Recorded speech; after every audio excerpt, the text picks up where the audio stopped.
Bagaimana kalau dakwah itu dilakukan dengan cara kita main musik atau bernyanyi? Ini dakwah yang batil, dakwah yang sesat. Ya. Gak bisa dakwah menggunakan sesuatu yang haram, yang diharapkan oleh Allah Rasul. Gak bisa. Gak bisa. Dakwah harus sesuai dengan apa yang dilakukan oleh Rasulullah SAW. Gak boleh menggunakan yang batil, gak boleh. Menggunakan yang haram gak boleh. Jadi gak bisa kita lakukan yang seperti itu, dan juga gak boleh. Makanya semua harus taubat, semuanya harus taubat kepada Allah. Penyanyi, pemusik, dan yang lainnya, artis. Kadang-kadang kita juga merasa wah senang gitu ketemu artis. Orang kalau senang ketemu orang yang soleh, senang itu wajar. Ketemu pelaku maksiat kok senang? Mantan pelaku maksiat kalau dia taubat, kok senang? Suruh dia taubat kepada Allah dengan taubatan nasuha. Taubat. Kita nggak tahu apakah taubatnya dia benar, apa nggak tahu lagi nanti dia. Apakah dia kembali lagi kepada asalnya? Musik haram atau tidak? Kita cek. Dalam Al-Quran ada atau tidak? Dalam hadis ada atau tidak? Ternyata dalam Al-Quran Allah sebutkan dalam surat Luqman, wa minan nasi may yashtari lahwal hadithi liyudhilla an sabilillah. Di antara manusia ada yang membeli ya lahwal hadith, perkataan yang sia-sia untuk menyesatkan manusia dari jalan Allah. Para sahabat menafsirkan yang dimaksud dengan perkataan sia-sia adalah lagu yang disertai dengan musik. Lagu yang disertai dengan apa? Musik. Dalam Sahih Bukhari Rasulullah SAW mengatakan, la yakunanna aqwamun min ummati yastahilluna al-hira wal harira wal khamra wal ma'azif. Akan ada dari umatku suatu kaum yang mereka menghalalkan zina, menghalalkan kain sutra bagi lelaki, menghalalkan khamr, bir, dan menghalalkan alat-alat musik. Oleh karenanya 4 mazhab, ya, baik mazhab Hambali, baik mazhab Syafi'i, baik mazhab Maliki, ya, baik mazhab Hanafi, semuanya mengharamkan musik, dan ini ijma. Antum buka buku fikih Syafi'i, buku apa saja, mau kitab Al-Um karangan Imam Syafi'i, atau kitabnya Imam Nawawi, Majmu' Syarh Al-Muhadzab, atau kitab-kitab yang lainnya, kalau mereka sudah bahas alat musik mereka haramkan. Oleh karena Imam Syafi'i dalam kitab Al-Um mengatakan, jika ada orang kafir masuk di rumah kita kemudian curi alat musik, maka tidak boleh dipotong tangannya. Kenapa? Hukumnya sama seperti dia mencuri khamr dari rumah kita. Hukumnya sama dia mencuri babi dari rumah kita. Imam Syafi'i menyamakan antara babi, khamr, dan alat musik, hukumnya sama-sama haram. Kalau dicuri maka tidak boleh pencurinya dipotong tangan, karena dia mencuri barang yang haram. Demikian juga Imam Syafi'i mengatakan, kalau ada orang dalam kitab Al-Um, kalau ada seorang masuk di rumah seseorang, kemudian seorang muslim dimasuki oleh orang kafir, kemudian ada alat musik dia hancurkan, maka tidak boleh diminta ganti rugi. Kenapa? Karena dia telah menghancurkan peralatan yang haram. Makanya kalau antum masuk misalnya di toko-toko alat musik, antum hancurkan, kemudian antum bawa perkataan Imam Syafi'i, ini Al-Um, Imam Syafi'i mengatakan tidak usah diganti. Iya, tidak usah diganti, tapi ditangkap polisi, ya.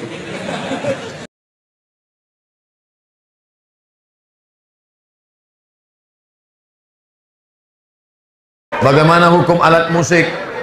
Saksofon, biola, keyboard, apa hukum alat musik? Maka alat musik, kata Syekh Yusuf Al-Qardawi, alat musik kata dia tidak haram.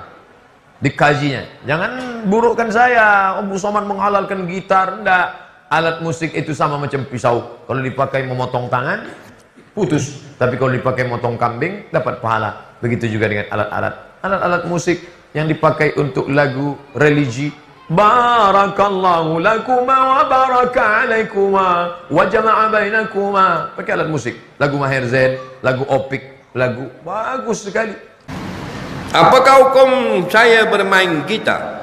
Jawabnya haram bermain gitar di depan orang yang sedang semayang.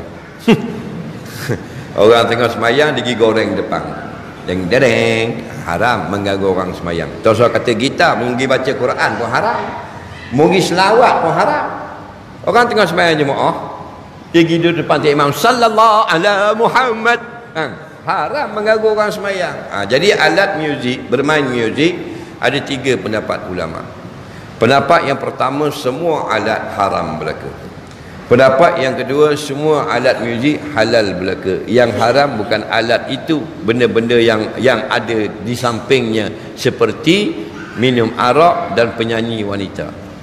Dan yang ketiga ialah mereka yang membagikan sebahagian alat itu dimaafkan pada syarak seperti kompang, rebana. Yang jenis mengeluarkan irama-irama merdu diharamkan. Pendapat ulama moden ialah diharuskan, jangan berlebih-lebihan. Kerana muzik itu adalah hiburan. Hiburan ini sedikit jadi hiburan. Bila banyak dia tak jadi hiburan. Faham? Dia melalaikan. Okey? Hukum musik tidak ada dalil sahih. Ingat, tidak ada dalil sahih yang disepakati pemahamannya tentang keharaman musik. Yang ada cuma hadis riwayat Imam Bukhari, Nabi SAW bersabda, akan datang satu zaman aqwamun yastahillunal khamra, ya, sekelompok orang, beberapa kelompok orang menghalalkan khamar, apalagi biduanita, lalu kemudian sutra, dan terakhirnya kalimatnya wal ma'azif. Wal ma'azif, ma'azif itu alat musik, dan ma'azif itu terjemahan guru dari guru kami, Syekh bin Baz.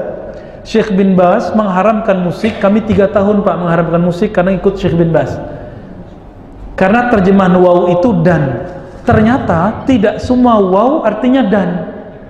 Ada waw berarti bersamaan dengan. Itu yang dipakai oleh Maulana Syekh Ali Jum'ah dan Ahmad Thayyib dan Syekh Tantawi dan marah Syekh Al-Azhar dari dulu. Maka Syekh Azhar tidak ada satupun yang mengharamkan musik. Ini gurunya beliau, ini saksinya beliau, ya, Ustadz Al-Naf. Tanya ke beliau, Syekh Ali Jum'ah tidak mengharamkan, Syekh Ahmad Thayyib tidak mengharamkannya, terlepas dari kecenderungan politik mereka, ya.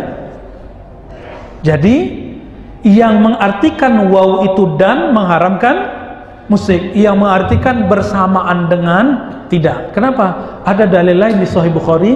Abu Bakar masuk ke dalam rumah bersama Nabi karena Nabi menantunya Abu Bakar. Ada 2 perempuan bernyanyi dan berdendang, ya, main alat gendang. Lalu apa kata Abu Bakar? Apakah seruling Daud di rumah, seruling syaitan di rumah Nabi? Apa kata Nabi? Da'uhuma. Biarkan wahai Abu Bakar, ini hari raya mereka. Saya mau tanya, Nabi membolehkan nyanyian nyanyian dan musik pada hari raya. Bolehkah khamar di hari raya? Ya. Bolehkah nonton konser yang auratnya dibuka di hari raya? Bolehkah pakai sutra di hari raya? Enggak. Berarti haramnya musik bukan haram zatnya. Beda dengan khamar, beda dengan sutra. Itu haram itu zatnya, memakainya, meminumnya, ya. Sedangkan musik haram di waktu-waktu tertentu karena bisa melupakan kepada Allah.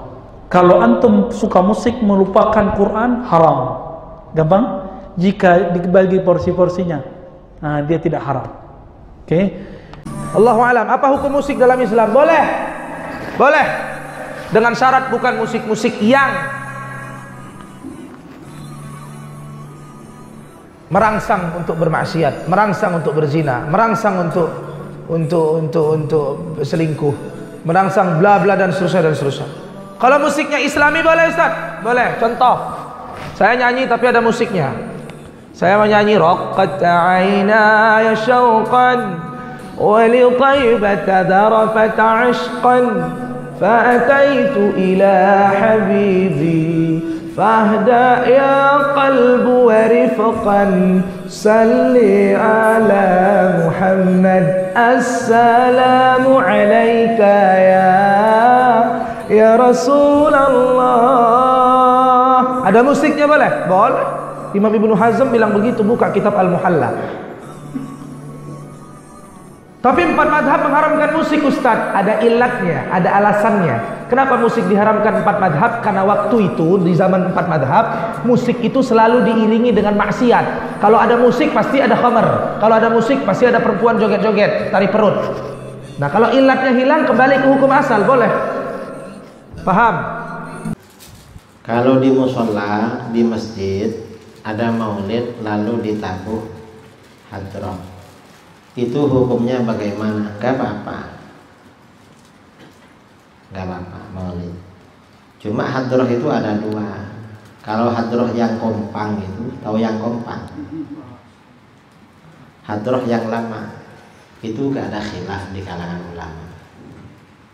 Kalau hadroh yang baru, yang seperti Habib Syekh itu sebagian alatnya diharamkan oleh sebagian ulama. Mungkin yang mengharamkan jumhur, tapi gak apa-apa kan ada yang menghalalkan. Kalau Wahabi bilang itu dari Yahudi, itu ngawur namanya, asal-asalan. Karena di kalangan sahabat ada hadroh dulu, jadi bukan dari Yahudi. Ini pertanyaan pertama. Dalam syair-syair yang dilarang adalah syair-syair yang tidak bermakna. Syair-syair puji perempuan, syair-syair puji khamar, syair-syair puji orang-orang fasik. Tapi kalau syair-syair yang puji Allah, syair-syair puji Rasulullah, syair-syair puji akhlak, itu menyanyi seperti itu diperbolehkan, karena nyanyian itu bergantung kepada apa yang dinyanyikan. Tidak semua nyanyian itu salah. Yang salah konten nyanyian itu apa. Paham tuh?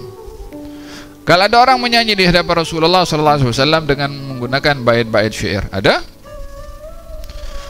budak-budak kecil tuh kan, waktu Nabi hijrah sampai ke Madinah, mereka menyanyi, nahnu jawarin min banin najari ya habbadha Muhammadun min jari.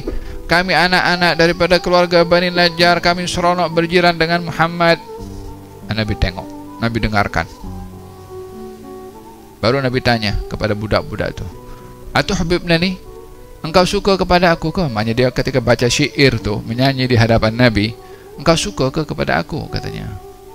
Katanya mereka, kami suka kepada engkau ya Rasulullah. Kata Nabi, aku pun suka, hati aku pun suka kepada kamu.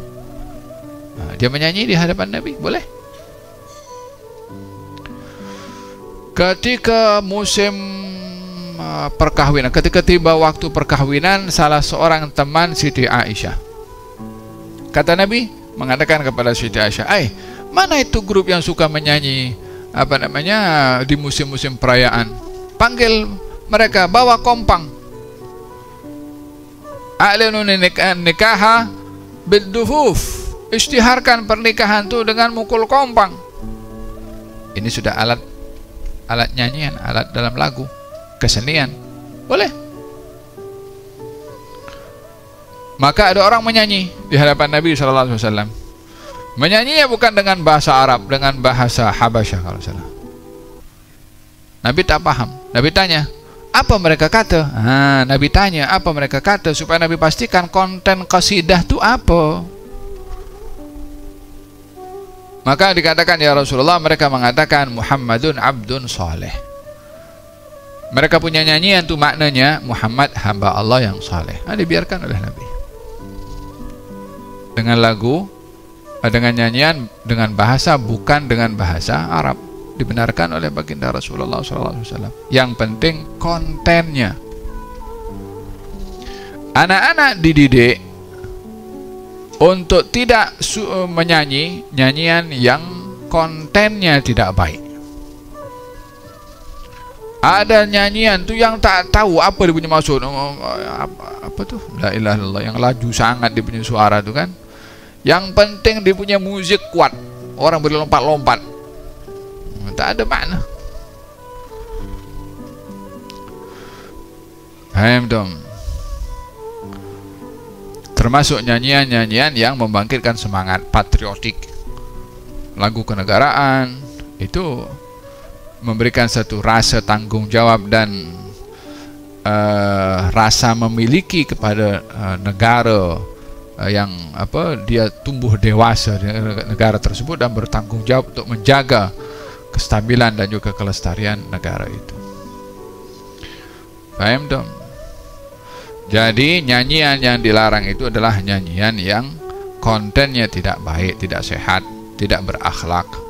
Tapi kalau nyanyian-nyanyian yang di situ memuji tentang kejujuran, memuji tentang amanah, memuji tentang rasa nasionalisme kepada satu negara,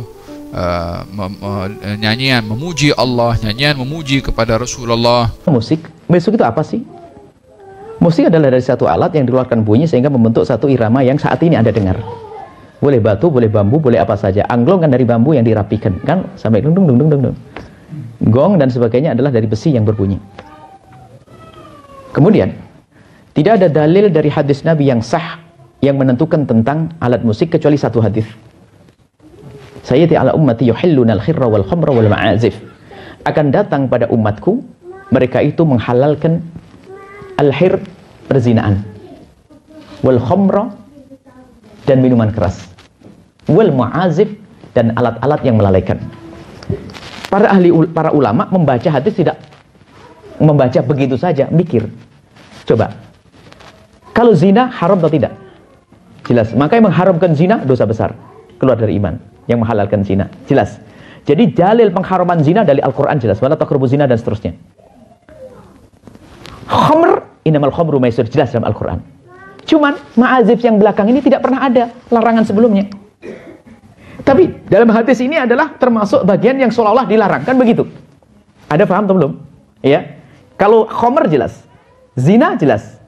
Tapi yang belakang ini tidak. Tapi kenapa ada di sini ini? Para ulama mencermati. Ini ada di sini karena biasanya zina dan minuman keras ada ininya. Paham tidak? Jelas? Ada apanya? Ada musik yang ini. Maka yang jelas diharamkan adalah musik yang menjadi ciri khas pezina dan pemabuk. Ini kalau sudah menjadi ciri khasnya, model lagunya, iramanya, setiap dikumandangkan langsung teringat mabuknya. Ini kan ulama membahas begitu. Sehingga yang da'bul fusak, model musik yang menjadi kebiasaan orang fasik. Ternyata tidak semua musik haram. Bukti ada rebana dihalalkan. Kalau ada seorang perempuan, ini nadartu ya Rasulullah, lau sallamakallah an adribat dufa ala ra'sik. Ya Rasulullah, aku bernadar kalau kamu selamat, aku akan mukul rebana di atas kepalamu. Nabi mengatakan, aufi minadrik, silahkan. Nabi mengizinkan. Musik atau bukan? Musik. Jadi bagi orang yang mengatakan musik haram, buat Anda, silahkan. Tapi yang mengatakan musik ini boleh harus ada aturannya. Tentunya itu nanti, lihat, kalau bicara tentang lagu-lagu, ini perlu membahas 5 hal. Saya belajar fikih, saya bukan nyomot fatwa begitu, saya belajar fikih. Kalau bicara tentang alat musik, harus 5 hal yang dibahas. 1, hukum menyandungkan syair. Syairnya harus benar. Yang kedua, siapa yang menyandungkan? Bukan perempuan lenggan-lenggan di depan pakai, harus ada aturannya. Siapa yang menandungkan? Kan harus jelas. Terus, kapan waktunya? Orang lagi tidur, nyanyi qasidah. Ganggu orang, di mana tempatnya? Tempat minuman keras baca Allahumma sholli ala. Ini. Kemudian di saat dibarengi yang kelima dengan alat ini bagaimana? Jadi jangan halal haram. Ini kalau rentetan hukum. Saya bukan ceramah aslinya, saya belajar fikih. Jadi saya jelentrehkan semacam itu. Baik. Jadi musik secara umum adalah asalnya adalah sesuatu yang diperkenankan, mubah, kecuali yang menjadi ciri khas. Ciri khas itu setiap kota berbeda. Anda mungkin masuk sebuah hutan belantara, di sana ada alat musik. Dan alat musik itu hanya digunakan untuk memacu orang agar misalnya semangat berperang, genderang, dan sebagainya. Atau apa? Maka Anda kalau menjaga orang yang mengatakan alat musik haram, silahkan. Anda sangat bagus, karena banyak alat musik juga menjadikan lalai, betul. Tapi kalau ternyata Anda termasuk yang menghalalkan, harus ada rambu-rambunya dong. Makanya saya tidak akan mengatakan langsung mutlak haram. Karena setelah saya amati tidak mutlak haram, tinggal ini model musik seperti apa. Nah kalau sudah menjadi musik ciri khasnya, mohon maaf orang buka aurat, mabuk dan sebagainya, ya jangan. Itu selesai. Kemudian Anda bertanya, Buyan dengar atau enggak? Kan gitu nanti. Saya mau dengar, tidak ada waktu. Kapan saya sempat dengar? Jadi beda fatwa. Saya harus begitu, biarpun saya tidak dengar, bukan berarti langsung seperti saya. Kamu nggak boleh dengar ya? Nggak boleh dengar. Loh, kok fatwa begitu modelnya? Saya nggak sempat dengar, mau nulis saja saya nggak bisa. Saya pengen langsung kalau masuk kamar istirahat dan sebagainya misalnya. Nah ini seperti itu. Jadi Anda jangan terlalu keras, apalagi orang awam. Langsung jangan. Cuman jelaslah kalau memang ada goyang pinggulnya, buka aurat, ya jangan dong. Nggak boleh lah begitu. Pahanya kelihatan, dadanya kelihatan. Ya ini kan menjadi masalah. Jadi kita perlu ya. Kalau ternyata Anda di antara yang hadir termasuk golongan yang mengatakan, silahkan diskusi ilmiah. Tapi Anda sebagai yang bertanya harus lembut. Yang mengatakan haram, alhamdulillah mereka lebih mudah, jauh, selesai. Tapi jangan haram hanya di mimbar saja. Ternyata dia diam-diam mendengar. Nah, itu adalah masa musibah besar. Lebih baik Anda termasuk ya yang itu, yang adil, itu adalah adil. Kalau jelas itu menjadi ciri khasnya pemabuk, Anda tidak boleh. Anda tidak diperkenankan. Nah itu nanti setiap daerah berbeda-beda uruf kebiasaan di sebuah tempat. Musik itu digunakan untuk apa sih? Baik, itu saja insya Allah ya. Sekarang alat musik. Bagaimana dengan alat-alat musik? Antum bisa perhatikan kalau munculkan hadis-hadisnya, ada yang langsung dicela, bahkan didekatkan dengan zina. Kan? Allah Subhanahu akan datang di masa nanti orang-orang menghalalkan zina, menghalalkan khamar dan menghalalkan alat-alat musik, gitu kan? Pernah dengar hadisnya? Tapi itu apa yang dicela? Hal-hal yang bisa menyesatkan kita pada keburukan, yang menjauhkan dengan Allah Subhanahu wa taala. Bahkan disebutkan oleh Nabi, seruling itu bagian dari panggilan setan, gitu kan? Karena ketika dia digunakan banyak orang maksiat di situ. Ya, minum khamar, ada yang mabuk-mabukan, ada yang berzina, ada yang macam-macam. Silahkan cek ya, silahkan antum cek. Setiap kali menemukan musik di tempat-tempat yang tidak baik, pasti turunannya maksiat. Itu yang jatuh haram di situ. Haram dan seterusnya. Tapi ada di antara hadis-hadis yang antum pernah lihat, bukankah pernah Nabi SAW datang ke rumahnya Sayyidah Aisyah? Baik, apa yang terjadi? Rupanya di situ sedang ada pesta yang diadakan oleh Sayyidah Aisyah. Sedang bergembira. Tiba-tiba ada dua di antara khadimahnya sedang bermain gendang, gitu kan? Baik, tobul. Dia sedang kemudian bersyair. Datang Abu Bakar. Ketika Abu Bakar datang dikatakan, Abi mazmuri syaitani fi baitin Nabi SAW. Ini yang setan ada di rumah Nabi. Kata Nabi, biarkan. Daha ya Abu Bakar. Falikulli ummatin 'id. Karena setiap orang, setiap umat punya hari rayanya. Biarkan aja katanya. Jadi ada yang dibiarkan oleh Nabi, ada yang tidak diperkenankan. Tapi pembiaran Nabi itu juga bukan menjadikan Nabi fokus kepadanya. Nabi nggak fokus. Nabi nggak pernah misalnya fikirin itu, nggak pernah nikmati itu. Jadi beliau biarkan, tapi beliau nggak mencela. Jelas di sini? Ini menunjukkan bahwa pada hakikatnya Nabi tidak mengutamakan tentang musik itu. Yang walaupun itu dibenarkan sebagian yang tadi itu. Tapi kemudian beliau tidak hindarkan karena dikhawatirkan nanti umatnya malah fokus kepada hal demikian. Jadi ada yang dibenarkan oleh Nabi, tidak seketika dilarang dalam sifat-sifat yang seperti tadi. Adapun yang tadi alat musik yang lain, yang digunakan pada sesuatu yang maksiat, yang tidak baik, itu yang dihukumi haram oleh agama. Dan pada hakikatnya alat itu nggak ada hukumnya. Alat benda nggak ada hukumnya. Saya mau tanya, apa hukumnya golok? Apa hukumnya pisau? Nah, antum belajar usul fikih dulu. Hukum itu tidak melekat pada benda. Hukum itu melekat pada amalan. Ingat, pada amal, bukan pada benda. Golok digunakan untuk apa? Kalau digunakan untuk sembelih hewan korban, maka hukumnya dia halal. Tapi kalau digunakan untuk, nah ini poinnya. Misal, ancam orang, bunuh orang. Saya kemarin ke Bali, Masya Allah. Ya. Begitu turun dari rumah makan, ada seorang, Ustaz, mohon Ustaz untuk makan hari ini aja, untuk makan hari ini aja. Tapi yang dipegang, golok, kemudian pisau, ditutup, bagi dihadapkan ke kita. Begini, Ustaz, tolong untuk makan hari ini. Masya Allah. Itu luar biasa, kan? Itu luar biasa. Dia meminta dengan cara yang tidak elok, gitu kan? Walaupun kita paham maksud dia butuh sesuatu. Tapi dia katakan, ini loh pisau saya. Ini golok saya, gitu kan? Itu nggak boleh yang seperti itu. Haram hukumnya golok digunakan demikian. Jelas ya? Nah, jadi teman-teman, ketika saya ditanya hukum, saya jelaskan inilah hukumnya begini. Tapi kalau Anda tanya saya, apa sikap hukum saya? Kalau saya menjauhi itu.